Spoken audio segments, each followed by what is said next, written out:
સર્વે મુમુક્ષુ આત્માઓને મારા જય શ્રી કૃષ્ણ, જય સ્વામિનારાયણ. મિત્રો, આજે આપણે સાંભળવા જઈ રહ્યા છીએ એક એવી દિવ્ય કથા જેમનું નામ છે ઓખા હરણની કથા. આ કથા એકમાત્ર પૌરાણિક ઘટના નથી, પરંતુ ભગવાનની કૃપા, ભક્તિ, પ્રેમ અને ધર્મ રક્ષણનો જીવંત સંદેશ આપનારી ગાથા છે. ઓખા એ બાણાસુરની પુત્રી ઉષા હતી, જેના હૃદયમાં કહેતા સ્વપ્નમાં દર્શન થયા ભગવાનના પૌત્ર અનિરુદ્ધજીના.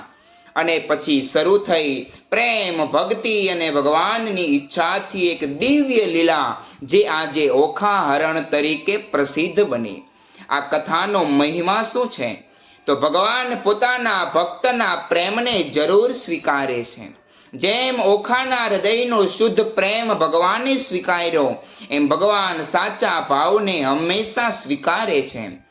ભગવાન ધર્મ માટે યુદ્ધ પણ કરે છે. અનિરુદ્ધને બચાવવા ભગવાન શ્રી કૃષ્ણે બાણાસુર સામે યુદ્ધ કર્યું. આ દર્શાવે છે ભગવાન પોતાના ભક્તોની રક્ષા માટે સદા તત્પર હોય છે. ભગવાનની ઈચ્છા વિના કંઈ શક્ય નથી. જ્યાં જ્યાં વિઘ્ન આવ્યો ત્યાં ત્યાં ભગવાને ઓખાને માર્ગ બતાવ્યો. આ કથા પ્રેમને પવિત્ર બતાવે છે. આ સંસારનો કેવળ મોહ નહીં, પરંતુ ભગવાનને કેન્દ્રમાં રાખી અને જીવાયેલો સંબંધ એ દિવ્ય બને છે. આ કથા સાંભળવાથી આપણને ફળ શું મળે? તો મનમાં ભગવાન પ્રત્યે પ્રેમ વધે, ઘર કલેશ અને વિઘ્ન શાંત થાય, આપણું દાંપત્ય જીવન અને સંસારી સંબંધીઓમાં સુમેળ વધે, ભક્તને ભગવાનની રક્ષા પર વિશ્વાસ મજબૂત બને અને જીવનમાં ધૈર્ય અને શ્રદ્ધા વધે. આવા અનેક ફળ આપનારી ઓખા હરણની કથા આપણે સાંભળીએ. આ ઓખા હરણની કથા મહાકવિ પ્રેમાનંદ દ્વારા લખાયેલી, આલેખાયેલી છે, જેમાં પ્રારંભમાં ગણેશજીની પ્રાર્થના કરી, માં જગદંબાની પ્રાર્થના કરી, જેનો આપણે આરંભ કરીએ. પ્રારંભમાં ગણેશજીની વંદના કરતા કવિ પ્રેમાનંદજી બોલ્યા: એક નામ મોજને સાંભળ્યો, શ્રી ગૌરી પુત્ર ગણેશ, પાર્વતીના અંગથી ઉપજા, તાત તણો ઉપદેશ, માતા જેની પાર્વતીને પિતા શંકર દેવ, નવખંડમાં જેની સ્થાપના કરે જગ ભૂતળ સેવ, સિંદૂરે શણગાર સજિયાને કંઠે પુષ્પનાર, આયુધ ફરસી કર ધરીને હણા અસુરય પાર, પહેલા કરમાં જળ કમંડળ, બીજે મોદિક આહાર, ત્રીજા કરમાં ફરસી શોભતી અને ચોથે જપમાળ, ચાલો સૈયારો દેરે જઈએ અને પૂજીએ ગણપતિ રાય, મોટા લીજે મોદક લાડો, લાગીએ શંભુ સૂતને પાય, એવા દેવ સાચા મુનિ વાચા, પૂરે મનની આશ, બે કર જોડી કહે વૈષ્ણવો, હું દાસ તણો જે દાસ. આ પ્રમાણે ગદ્ય પદ્યની અંદર કવિ પ્રેમાનંદજીએ ગણપતિને પ્રાર્થના કરી. ત્યારબાદ પહેલા કડવામાં જગદંબાની પ્રાર્થના કરી.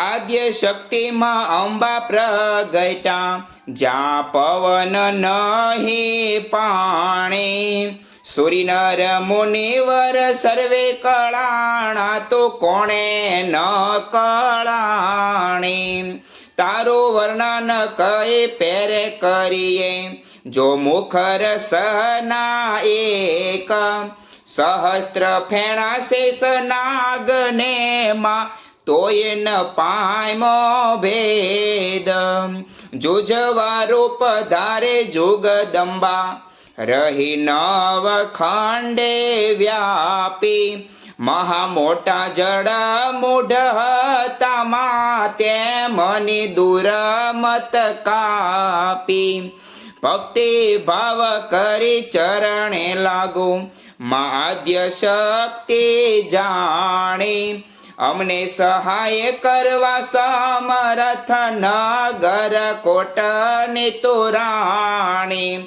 તું તારા ત્રિપુરાને તોતળા નિર્મળ કેશ રંગે રાતે બીજી શોભા મુખે સી કહીએ રચના બની બહુ ભાતે હંસાવતીને બગલા મુખી વાણવટી તું તો માયા પીડ પડે તમને સંભારો કર જોય મારી સહાય માં સેવક જન તારી વિનતી રે કરે ઉગાર જોય અંબે માય બ્રહ્મા આવીને પાઠ કરે વિષ્ણુ વાસળેવાય શિવજી આવે ડાક વગાડે નારદજી ગુણ ગાય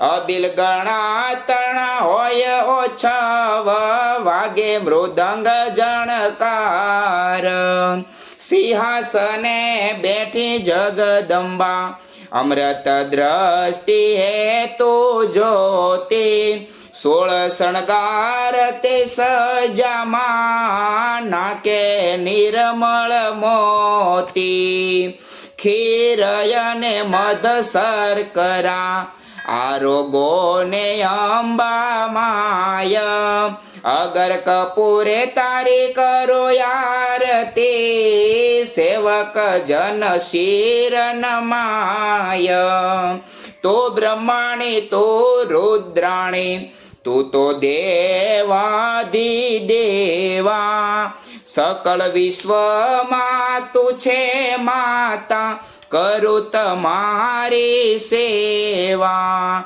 માના ચરણ થયા પ્રતિપાલન અને પહોંચી મનની આશ કુશળ ક્ષેમ રાખજો સર્વેને માં એમ કહે ત્રિપુરદાસ કુશળ ક્ષેમ રાખો સર્વેને માં એમ કહે ત્રિપુરદાસ આ પ્રમાણે ગણેશજી અને અંબાજીની પ્રાર્થના કરી હવે ઓખાહરણના મહિમાની વાત કરી અને સુખદેવજી ઓખાહરણની કથા સંભળાવે છે જેનો બીજા કડવાનો આરંભ થાય છે દુઃખ સકલ વામો કલેવરના સુણતા પાતક જાય ઓખાહરણ જે સાંભળે મહારોગ થકી મોકાય તાવતર્યો ને એકાંતર્યો ને ચડે તેની કાય પોતનો ભણકારો તેને ન આવે સપનાની માય પરીક્ષિત પૂછે કહો શુકજી મને ઓખાનો મહિમાય કોણ રીતે થયો આ ઓખા અનિરુદ્ધનો વિવાહ પ્રથમથી તે નવમ સુધી કયા મને નવ સ્કંદ હવે દશમની કહો કથા જેમ જેમ ઉપજે આનંદ હરિએ વૃંદાવનમાં લીલા કીધી ત્યારે વાયો મધુરો વંશ પ્રથમ મારે પોતનાને પછી પડછાયો રે કંસ પછી પધાર્યા દ્વારિકામાં પરણા છે બહુ રાણી 16 સહસ્ત્ર શતરાણી એમાં અષ્ટ કરી પટરાણી તેમાં વડા જે રૂક્ષ્મણી પ્રદ્યુમન તેના તન પ્રદ્યુમનના અનિરુદ્ધ કહીએ કર્મ કથા પાવન, આદ્ય બ્રહ્મા સૃષ્ટિ કરતા મરીચી જેના તન, મરીચી સુત કશ્યપ કહીએ હિરણ્યકશ્યપ રાજન, વિષ્ણુ ભક્ત પ્રહલાદજી અને એને વાલા શ્રી ભગવંત, પ્રહલાદ સૂત વિરોચન, બલિરાય એના તન, બલિ તણો સુત બાણાસુર, જેનું મહારુદ્ર ચરણે મન, એક સમય ગુરુજી શુક્ર આવ્યા ત્યારે બોલિયા વચન, અહો ગુરુજી કહો ને તપ મહિમાય, શુક્રવાણે બોલિયા તું સાંભળ ને જગરાય, ત્રણ લોકમાં શંભુ ભોળા એ આપશે વરદાન, મધુવનમાં જઈ તપ કરો અને આરાધો શિવ ભગવાન, મધુવનમાં જઈ તપ કરો આરાધો શિવ ભગવાન. શુક્ર આવી બાણાસુરને મધુવનમાં જઈ ભગવાનને પ્રસન્ન કરવાનું વચન આપ્યું. હવે બાણાસુર તપ કરવા જાય છે, ભગવાન પ્રસન્ન થઈ વરદાન આપે છે. એમની કથા ત્રીજા કડવામાં બતાવી. એ કથા હવે સાંભળીએ. રાય તપ કરવાને જાય છે, એ તો આવ્યા મધુવન માય રે, કીધું રાયે નિર્મળ જળે સ્નાન રે, તર્યું શિવ કેરું એણે ધ્યાન રે, રાય બેઠા છે આસન વાળી રે, કર જમણામાં જપ માલા ઝાલી રે, માળા ગાયલા સુગ્રીએ કાન રે, તોય આરાધે શિવ ભગવાન રે, રુધિર માસ સુકાઈ ગયું રે, શરીર સુકા કાષ્ટવત થયું રે, મહાતપિયો કેમ નવ બોલે રે, એના તપથી ત્રિભુવન ડોલે રે, વળતા બોયલા શંકર રાય રે, તમે સાંભળો મિયાય રે, એક અસુર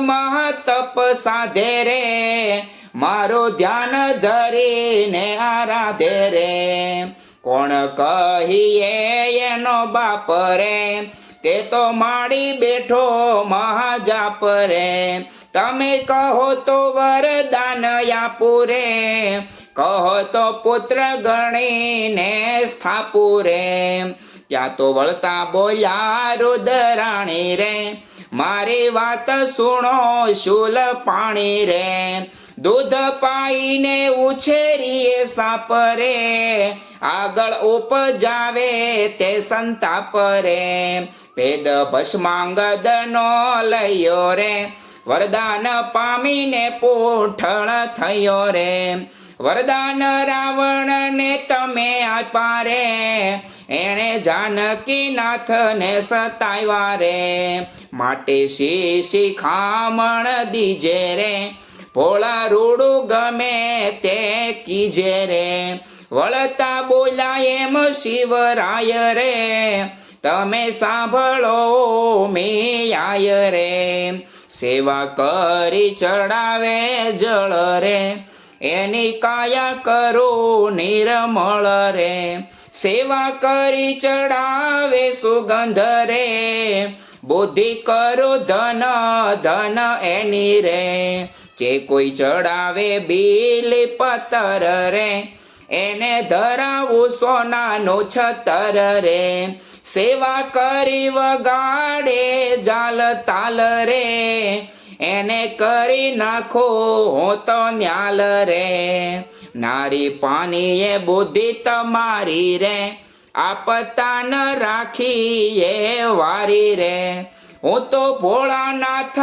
કહેવાઉં રે, હવે કપટી નાથ કેમ થાવું રે, એવું કહીને હાયલા ભોળાનાથ રે, મૂક્યો બાણાસુર પર હાથ રે, તું તો જાગ્ય બાણાસુર રાય રે, તને વરદાન આપે શિવરાય રે, હું તો જાગું છું મહારાજ રે, આપો શોણિત પૂરનો રાજ રે, શિવ માગું છું વારંવાર રે, મને આપો કર હજાર રે, કર એકો એવો કીજે રે, 10 સહસ્ત્ર હસ્ત તણું બળ દેજો રે, અસ્તુ કહીને શિવ વર આપ્યો રે, બાણાસુરને પુત્ર કરી સ્થાપ્યો રે. આ પ્રમાણે બાણાસુરે તપ આદર્યો, ભગવાન પ્રસન્ન થયા, પાર્વતીજીને વાત કરી, પાર્વતીજીએ ના પાડી, પ્રભુ આગળ અનેકને તમે વરદાન આપ્યા છે, એમણે આપણને જ સતાવ્યા છે, સંતાપ્યા છે, તો શું કામ આને દૂધ પાઈને સાપ ઉછેરો છો? છતાં પણ ભોળાના ભગવાન ભોળાનાથે વરદાન આપ્યું. બાણાસુરે 1 સહસ્ત્ર 10,000 હાથીનું બળ માગ્યું, ભગવાને તથસ્તુ કહી એને પુત્ર તુલ્ય કરી વરદાન આપ્યું. એક કથા સંભળાવી. આ પ્રમાણે 1 થી 3 કડવાની કથા પ્રેમાનંદજી બોલ્યા છે. આગળ ચોથાની કડવા સાંભળીશું. એ કથા આવા જ રાગ ઢાળની અંદર અવનવી ગાથાઓ સાંભળીશું. એ કથા સાંભળીએ ત્યાં સુધી આપ સર્વેને જય શ્રી કૃષ્ણ.